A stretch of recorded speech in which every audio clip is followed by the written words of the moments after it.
এ ভাই দাঁড়ান, কই যান আপনি? আমি যাচ্ছি নায়কের সাথে দেখা করতে। আপনি কে ভাই? আমি নায়কের ম্যানেজার। আপনি আমাকে চেনেন না? চিনি না তো, আপনি কে? আপনি কোন সুপারস্টার? আমি সুপারস্টার না, আমি ডিরেক্টর। তাই? আমার সিনেমা এখনো যশোর মনিহারে চলতেছে, আর আপনি আমাকে চেনেন না? চিনি না তো। আপনার কয়েকটা সিনেমার নাম বলেন তো। এখন যশোর মনিহারে যেটা চলতেছে এটা হচ্ছে ফুলজান কেন কাঁদে। তাই? 1980 সাল থেকে আমি সিনেমা বানাই, আপনি আমাকে চেনেন না?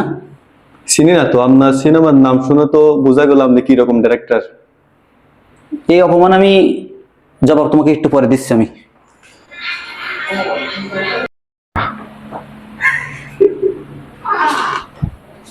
কিরে, কি অবস্থা? এই তো আছি ভালো। এই নিশ্চয় ছেলেটা কে রে? আমার ম্যানেজার কেন? ও তো চরম বেয়াদব। কি করছে? ও আমাকে প্রশ্ন করে আপনি কেমন ডিরেক্টর, দু একটা সিনেমার নাম বলেন তো। যশোর মনিহারে আমার এখনো সিনেমা চলতেছে হাউসফুল, ফুলজান কেন কাঁদে, আগামীকালকে টিকিট ও অ্যাডভান্স সব সেল। ও আমাকে বলে আপনি কেমন ডিরেক্টর, সিনেমার নাম শুনে বোঝা গেছে।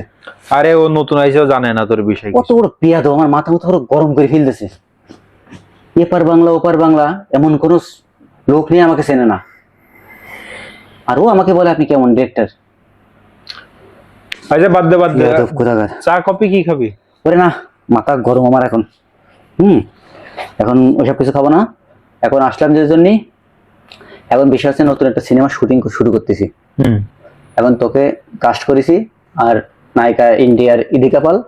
এখন সিনেমার শুটিং শুরু, কবে থেকে শিডিউল দিতে পারবি তাই বল। শিডিউল তো দেখা লাগবে। ডাক দে তোর বেয়াদব ম্যানেজারকে, ডাক দে। আরে না, ভালো ছেলে সে। এই কত বড় সাইফুল, বেয়াদব। এদিকে আয় তো। দেখ তো 25 সালে কোনো শিডিউল আছে কিনা।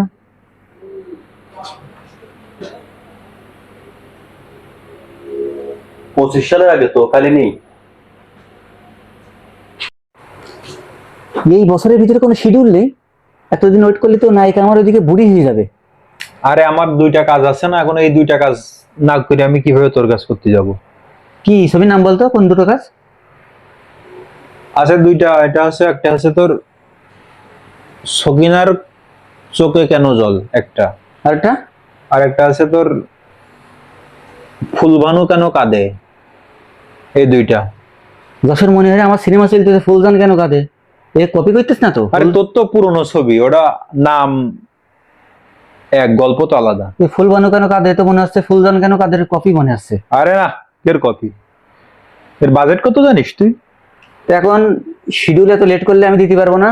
দরকার লাগে আমি হিরো আলমের শুটিং করাবো, আমি সম্ভব না এত লেট করে, আমি চলে গেলাম। আচ্ছা আচ্ছা, তুই যা, আমি জানাবো না ফোনে।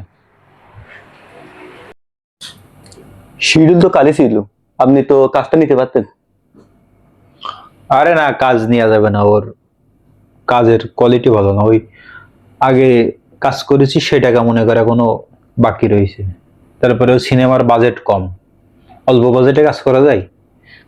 আমি একজন স্টার মানুষ, অল্প বাজেটের কাজ আমি নিয়ে করবো না। ওই লোকের ব্যবহারে বোঝা গেছে এমনি লোক ভালো না। আচ্ছা ওকে, ভালো হয়েছে কাজ নেন নাই।